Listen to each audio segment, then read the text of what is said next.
Buen día.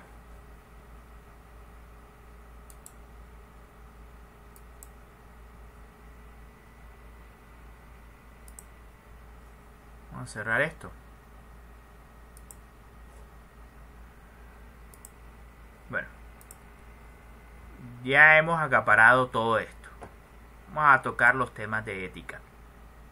Realmente en el tema de ética, la herramienta de Turnitin es aquella que permite verificar el plagio en los documentos. No andaré en esto porque básicamente de esto ya yo recibí una capacitación y generé un documento y nos dieron un video de la capacitación de aproximadamente hora y media. Entonces yo lo que voy a hacer simplemente es compartirles información a ustedes. Y así van a entonces aprender toda esta cuestión de relacionado con el Turnitin, el plagio y la similitud. Y pues la idea es básicamente que ustedes el anteproyecto y el proyecto de grado lo pasen por el Turnitin para verificar el grado de similitud que tiene con otros trabajos. El Turnitin es básicamente una herramienta que lo que hace es comparar tu documento con cualquier documento de la red. Compara con Crossref, compara con repositorios de universidades públicas y privadas siempre que estén abiertas. Y varias bases de datos. Creo que ScienceDirect, Cielo, hay bastante, con lo cual ellos comparan y te va a arrojar en porcentaje qué tan cuánta similitud hay en tu documento. Podría al menos mostrarles cómo luce un documento de esos, ¿sí?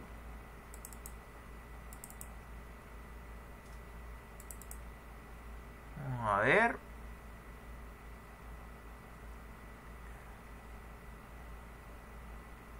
¿Qué será? Fricción. Hablan. Este de junio. Aquí está. Entonces lo que hace el Turnitin finalmente es generarte este tipo de informes.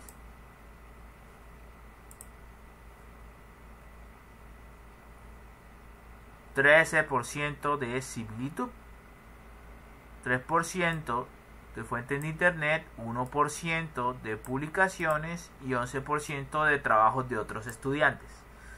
Y básicamente te especifica con link y todo donde tú puedes comparar las cosas que sí se parecen.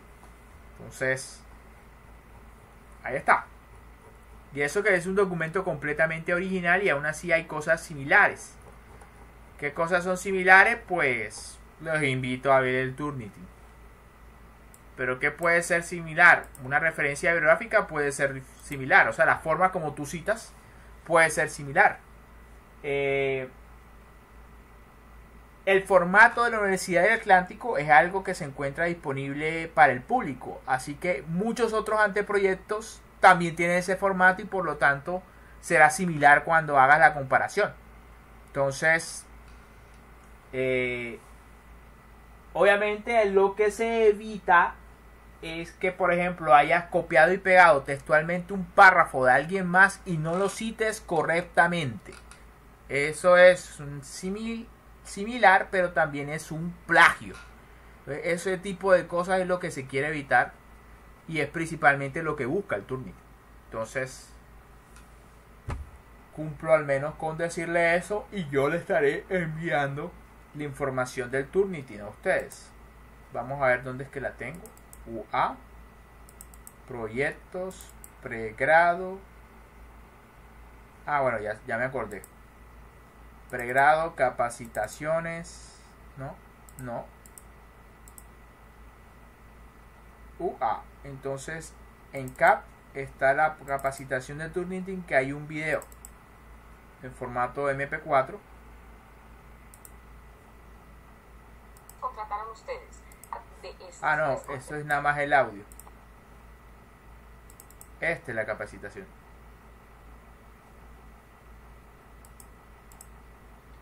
¿De cuáles son los copiado y pegado?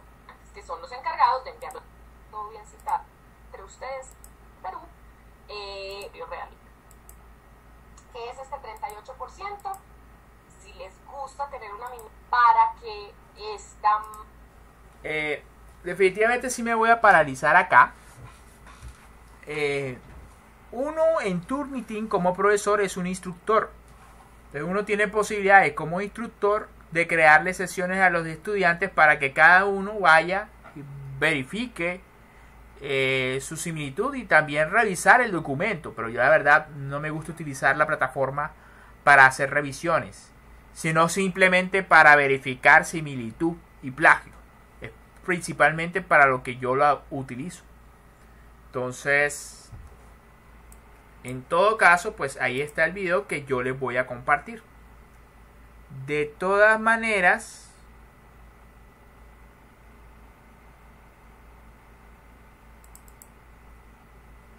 indicaciones más importantes, yo me tomé el trabajo de redactar un documento para estudiantes.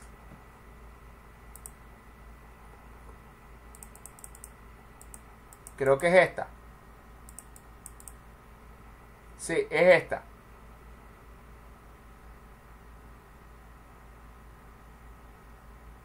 ...16 páginas. Es como para explicar cómo siendo estudiante tú puedes ingresar al Turnitin. Pero pues en resumen lo que le puedo decir es que yo te creo una sesión a ti, ¿sí? Y tú entras, bueno, tienes dos formas. O yo te envío directamente la invitación del Turnitin, o te doy simplemente el número de curso y la contraseña para ingreso. Entonces, no es mi contraseña, es una contraseña que yo creo para un curso, donde un curso se considera una sesión particular para un estudiante para que verifique su propio trabajo. O sea, la idea del Turnitin no es realmente que yo me ponga a verificar similitud por ustedes, sino es al revés. Ustedes mismos la verifican y a mí solamente me van a dar el informe para convencerme de que no están haciendo el plagio. Entonces, eso por una parte. O sea, eso para decirles que de la herramienta del Turnitin ya hay algo que yo les voy a enviar al correo. Entonces no me voy a poner a explicar esto por estos videotutoriales. Realmente lo que nos vamos a centrar es la parte de leyes. Pero es que yo no soy abogado. Pero el que no sea abogado no significa que puedas decir que si cometiste un crimen te puedes salvar porque eres ignorante de la ley.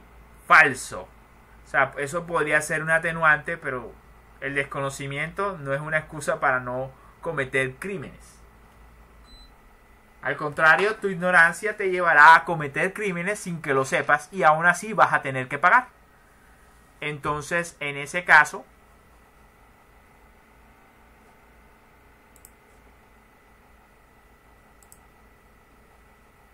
veamos.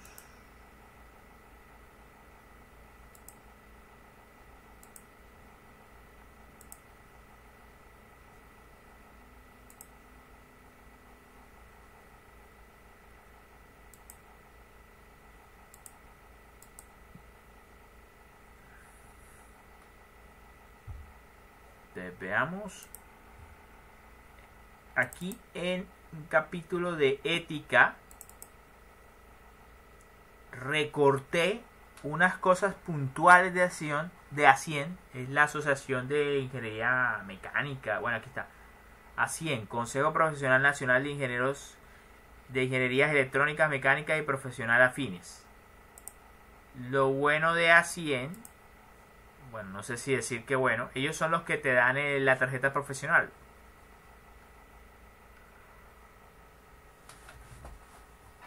Entonces, son 19 páginas donde te hablan de diferentes leyes asociadas al ejercicio de la ingeniería. Código de Ética, Ley 842 de 2003.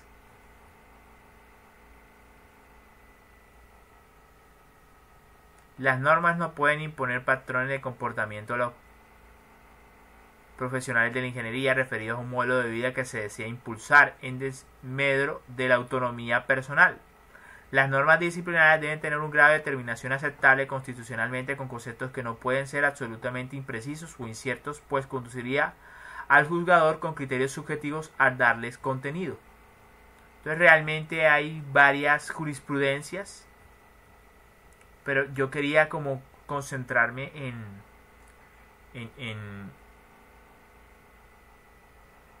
unas cosas muy puntuales, solamente pues que obviamente en 19 páginas es difícil puntualizar mucho. Vamos a ver si puedo recordar qué era lo puntual de acá. Entonces, en cuanto a reglamentos técnicos, el ingeniero cumple funciones importantes que es dar fe pública y garantizar el cumplimiento de normatividad. Es por eso que, al menos en la materia de diseño mecánico, les digo que si usted está diseñando una máquina y hay una norma asociada, agarre esa norma y trate de cumplirla. Es una de las mejores formas de que más adelante, si hay un inconveniente con el diseño, se revienta una máquina, mata a alguien y usted se convierte en un asesino culposo, pues probar pues no fue su culpa, usted diseñó de acuerdo a estándares y normas. Entonces, por eso es lo que yo siempre recomiendo, si hay un estándar de por medio para el diseño de un dispositivo específico, agárrelo y úselo. Es una manera como que no solamente de buenas prácticas de ingeniería, que es diseñar por norma, sino de que en caso de que ocurra algo como lo que acabo de mencionar, un accidente que le ocasiona un daño a una persona, incluso le quita la vida, pues puedes evitar ser un asesino culposo o un criminal culposo. Culposo es que bueno, no tenías la intención de hacer el daño, pero igual lo hiciste y fue tu culpa. Y hay pues otras cosas relacionadas con el dolo, etcétera, pues puede perfectamente consultar la diferencia entre dolo y culpa. Creo que dolo era o intencional, ¿sí? Pero no quiero quedarme ahí. Entonces, esto es simplemente para, vuelvo y digo, es siempre importante siempre diseñar o ceñirse por normatividades vigentes. Estándares internacionales, nacionales son mejores, pero generalmente los nacionales terminan siendo copy y pega de los internacionales. Entonces, espera un momento.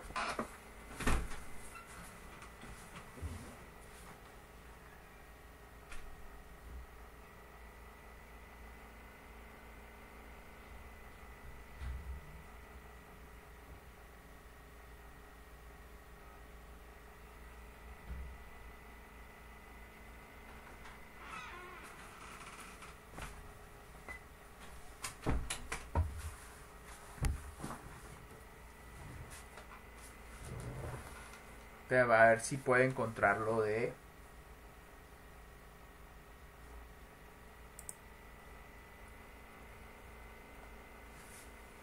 por el cual se modifica la reglamentación de ejercicio de ingeniería de sus profesiones afines y sus profesiones auxiliares y el código de ética profesional. Nada puntual.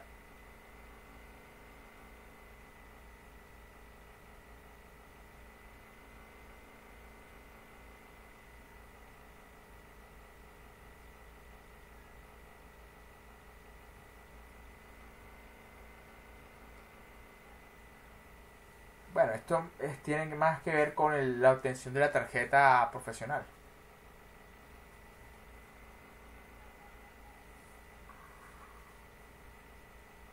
Ejercicio ilegal de la profesión.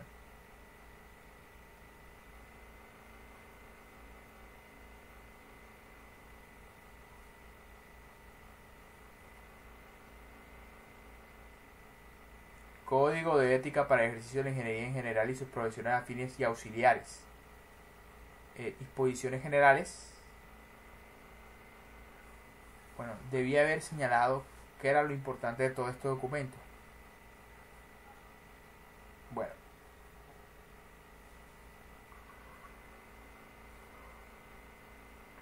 Bueno, usted está a obligación profesional.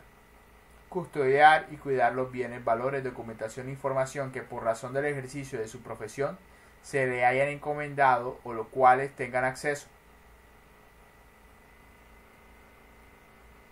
Denunciar los delitos, contravenciones y faltas contra el Código de Ética.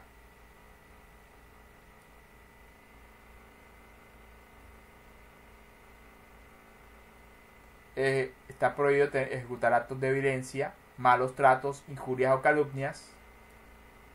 Solicitar o aceptar comisiones en dinero o en especies por concepto de adquisición de bienes y servicios para su cliente.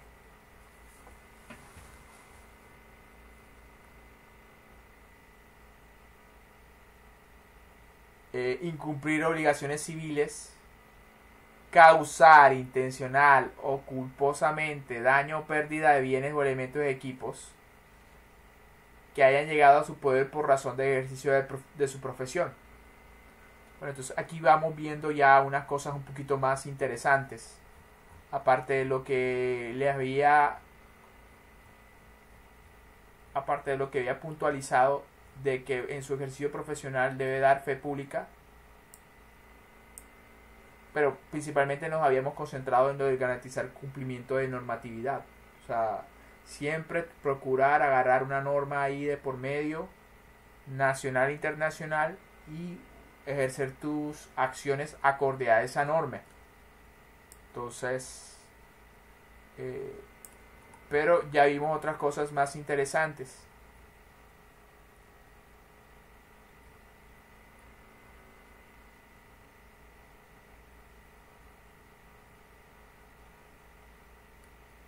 Bueno, aquí quiero que lo señale con sanciones. Entonces realmente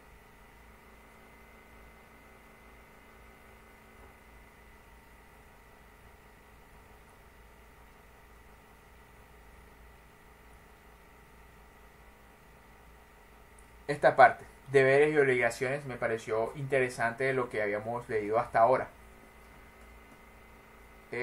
Cumplir con los requerimientos, citaciones y demás diligencias del Consejo Profesional Nacional de Ingeniería. Custodiar los bienes y valores. O sea, tienes que responsabilizarse por los bienes que pues obviamente te han dado bajo tu responsabilidad. En parte por eso te pagan como ingeniero. Y en proyecto de grado, pues por los recursos que te suministren, tú tienes que responder por ellos y cuidarlos. En caso de que haya un delito, pues lo tienes que denunciar.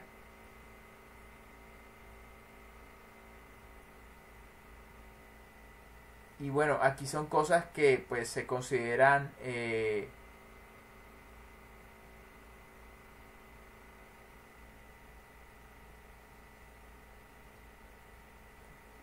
prohibiciones. Bueno, entonces vamos como resumiendo acá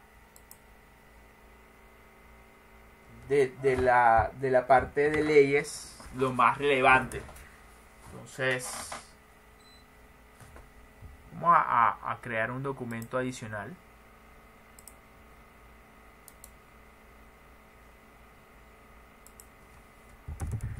Clase de ética.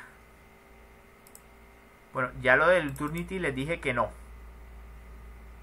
Definitivamente no. Porque ya les voy a pasar por correo un documento y ahí le hice una ligera introducción. Entonces vamos a ir agrupando lo más importante de todo esto.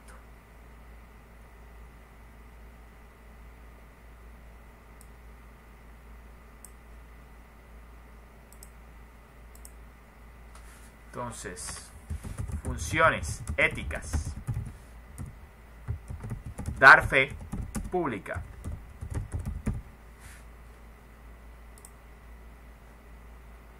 Y garantizar cumplimiento de normatividad. Seguir normas.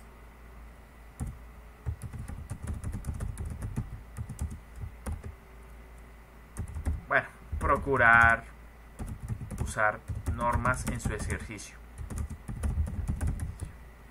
Por ahí debieron haber, me escucharon leer eso, que no es una camisa de fuerza, pero yo siempre recomiendo que las siga. Si las hay, sígalas. Se va a evitar muchos dolores de cabeza. Recuerde, si hay un crimen, la ignorancia no lo va a excusar.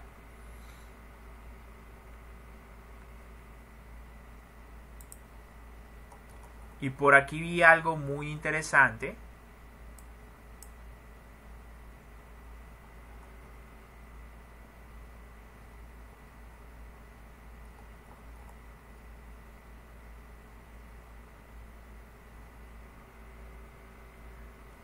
Cumplir los requerimientos, citaciones, normas, eso ya está mencionado. Esto, custodiar y cuidar los bienes. Vamos a poner como funciones éticas. Deberes. Cuidar los bienes que se dejan bajo su responsabilidad.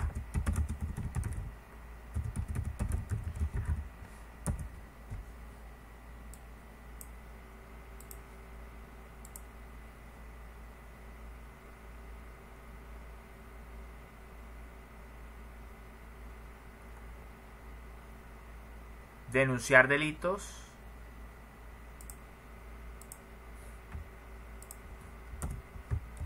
Denunciar delitos. Si sabe que están plagiando, tiene que denunciar. Si sabe que está robando, denuncie. Prohibiciones.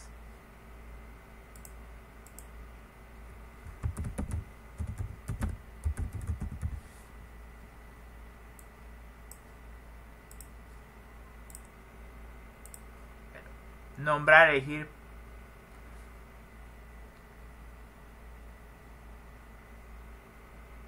Bueno, nombrar a alguien en un cargo para el cual no está capacitado es básicamente lo que dice ahí.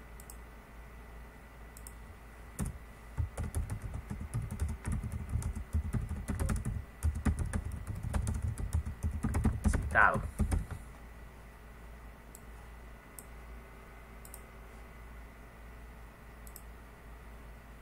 Esto es muy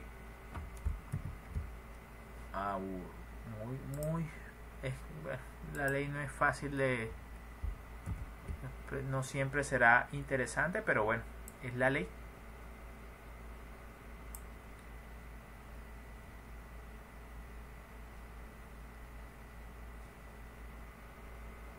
Permitir prácticas no reguladas.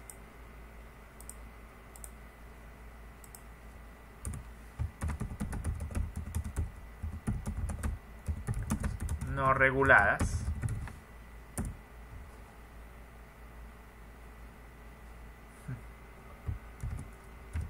Hombre, la C es, solicitar.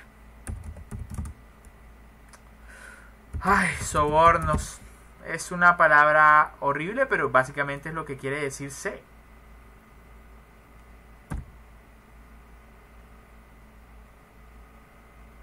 Ejecutar actos de violencia. Ser violento.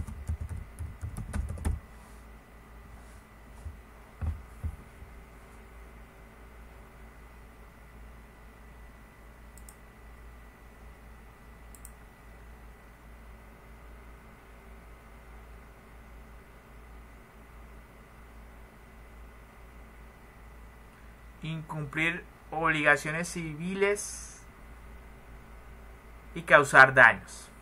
No importa cómo lo hayas hecho.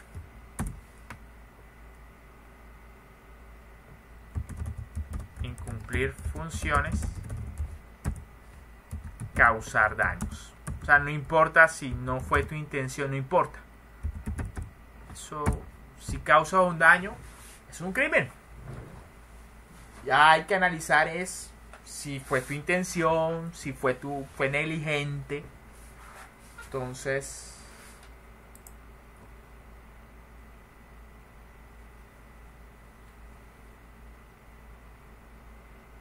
Esto sigue siendo es un soborno.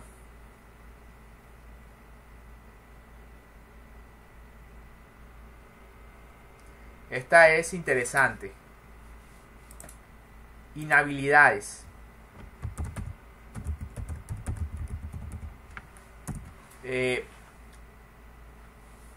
Por ejemplo, una inhabilidad mía como funcionario público es que me contraten en otra universidad pública. No puedo recibir doble salario del erario público. O sea, como funcionario público nada más puede recibir dinero público de una sola fuente. Si recibes de dos fuentes, eso convierte en una inhabilidad. Y eso está prohibido. Es como para que se dé una... Ahora, como funcionario público sí puedo recibir dinero de una entidad privada. Entonces, ahí no hay lío. Entonces, como para que se den cuenta a qué me refiero con inhabilidades.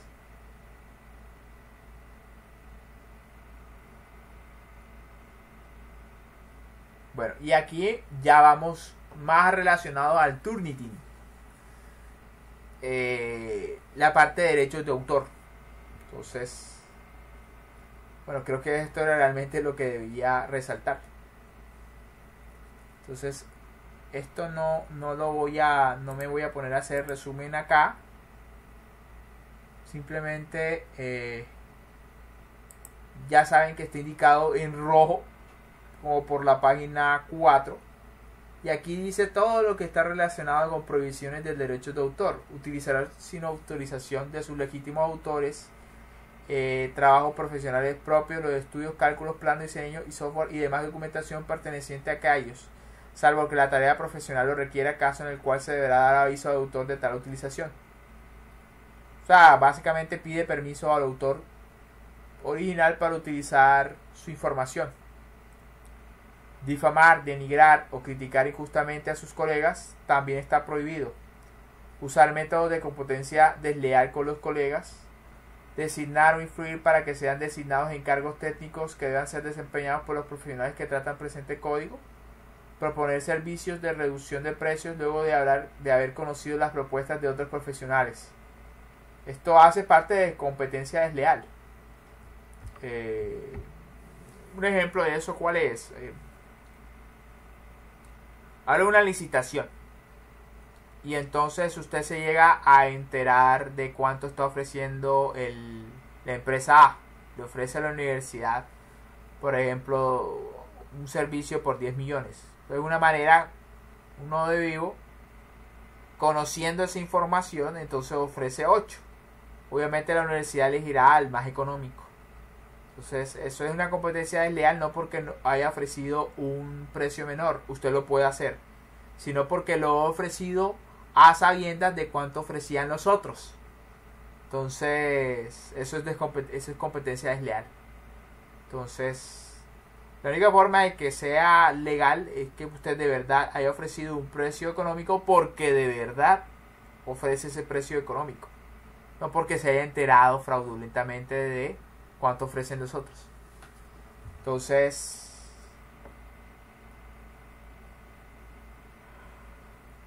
esto es lo mismo. Competencias desleales. Revisar trabajos sin autorización.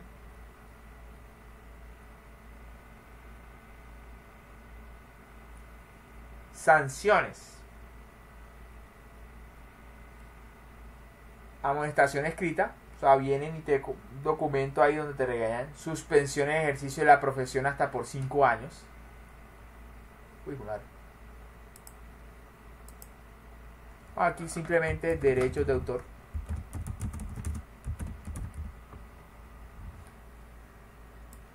Las que recuerdo es usar sin permisos, usar info sin permiso del autor, competencia desleal,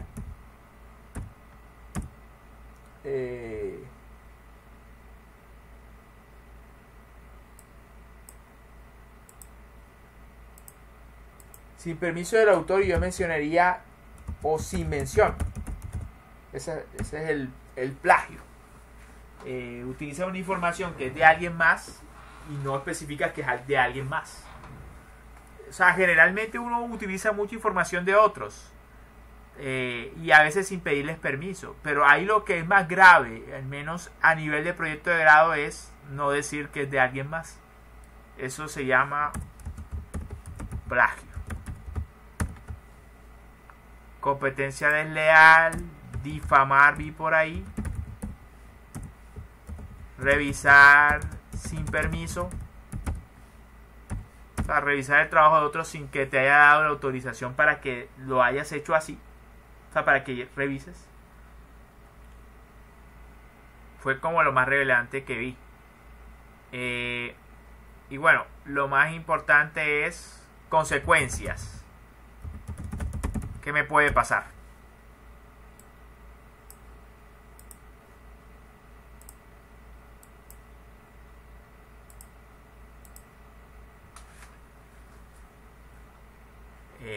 La amonestación escrita es un regaño. Suspensión por 5 años.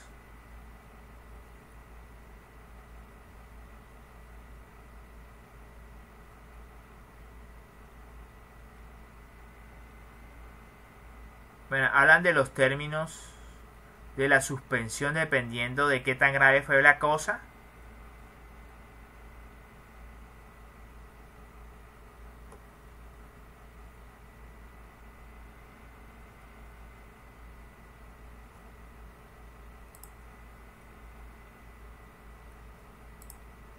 Consecuencias.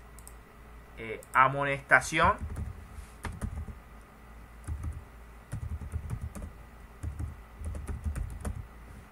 Ahí dijeron por escrito, pero no sé si también incluirán también las económicas.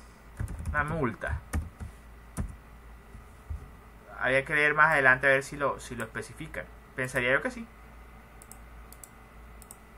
A modo de reparación, amonestación, definitivamente suspensión. Hablaron por 5 años. Pero bueno, el tiempo específico ya depende de la gravedad.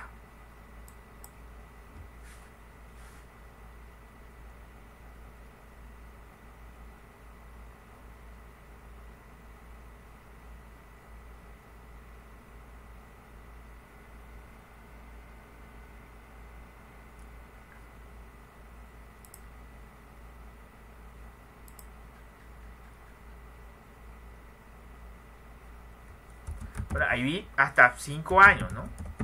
5 años sin ejercicio profesional. He escuchado en algunos casos que pues es permanente, pero no creo. Al menos no por estas cosas. Pero imagínense, 5 años. Mejor quito aquí el tiempo y no me pongo ahí a aseverar algo sin ser abogado. Pero definitivamente estamos hablando de suspensión y amonestación. También voy a quitar esta parte como para dejarlo abierto y pues póngase usted a averiguar en específico. En estos casos lo que se recomienda es, si usted tiene dudas de si actuar o no actuar, pida un concepto jurídico a un abogado. Ellos finalmente son los que conocen de leyes. Entonces,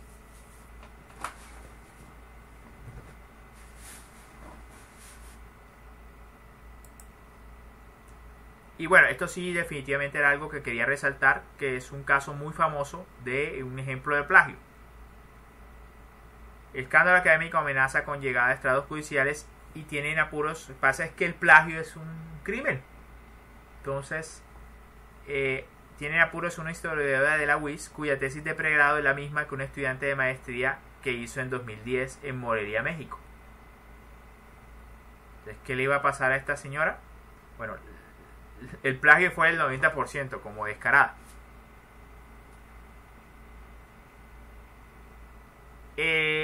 Ahí lo que pasó es que el director tenía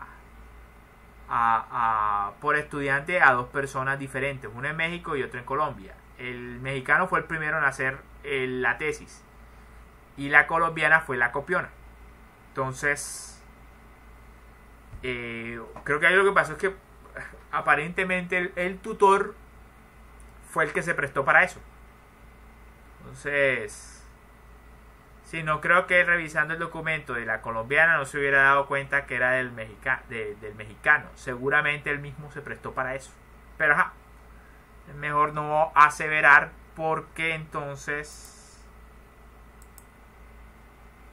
Sí, o sea, es mi opinión, vuelvo y repito, es mi opinión, yo no estoy diciendo que eso sea así, es lo que yo creo, en base a mi experiencia como investigador, pero a mí no me consta, o sea, a mí no me consta que sea así, y no puedo aseverarlo porque entonces estaría entrando a difamar a alguien sin conocimiento de hecho. Entonces básicamente es lo que yo considero, pero bueno, ahí al que están juzgando no es al director, sino al estudiante que plagió al mexicano 90%. Ah, no, eran ambas estudiantes, ambas mujeres.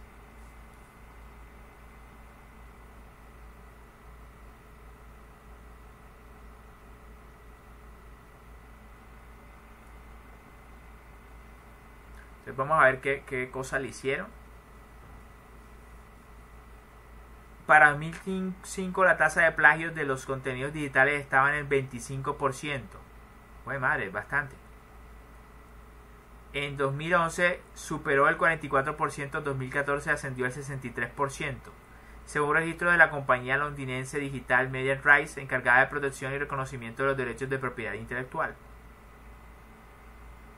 Vaya, bastante plagio.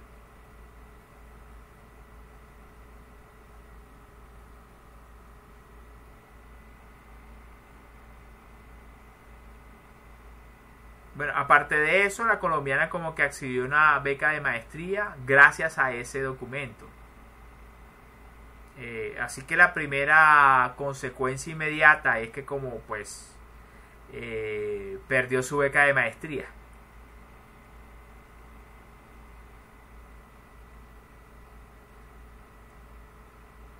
Bueno, al final la echaron. Básicamente la echaron de la maestría.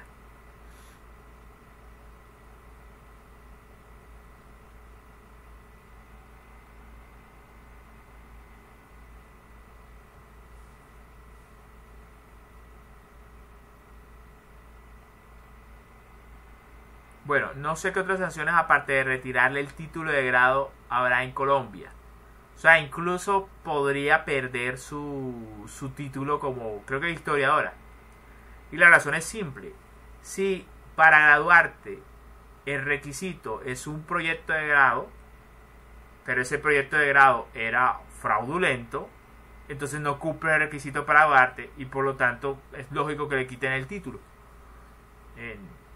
Igual, si le quitan el título significaría que definitivamente ella tendría que volver a presentar un nuevo proyecto de grado. Es lo que yo creo, nuevamente.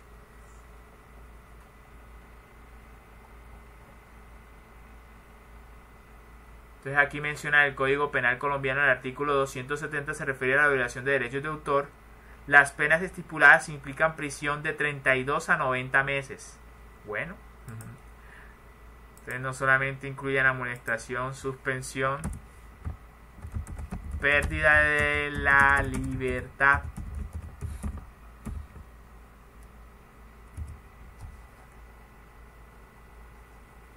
incluyen también pérdida de título.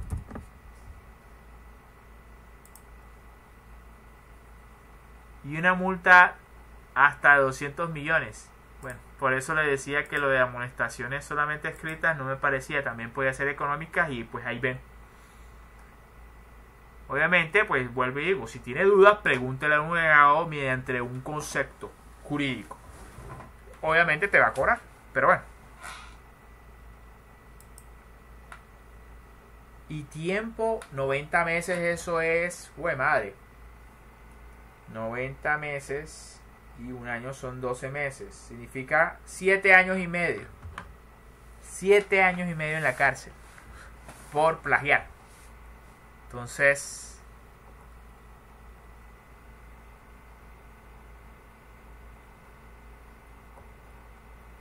yo creo que no los voy a aterrorizar más. Entonces, ahí obviamente cobra importancia el Turnitin. Pero ahí está. Un resumen de leyes, pero vuelvo y digo, o sea, quiere estar seguro, mejor consulte a un abogado especialista en la rama en la que quiere proceder y páguele por un concepto jurídico y procede en base al concepto jurídico. Listo. Entonces eso es lo que le quería decir. Recuerden el Turnitin, yo les voy a enviar esa información al correo. Gracias por su atención.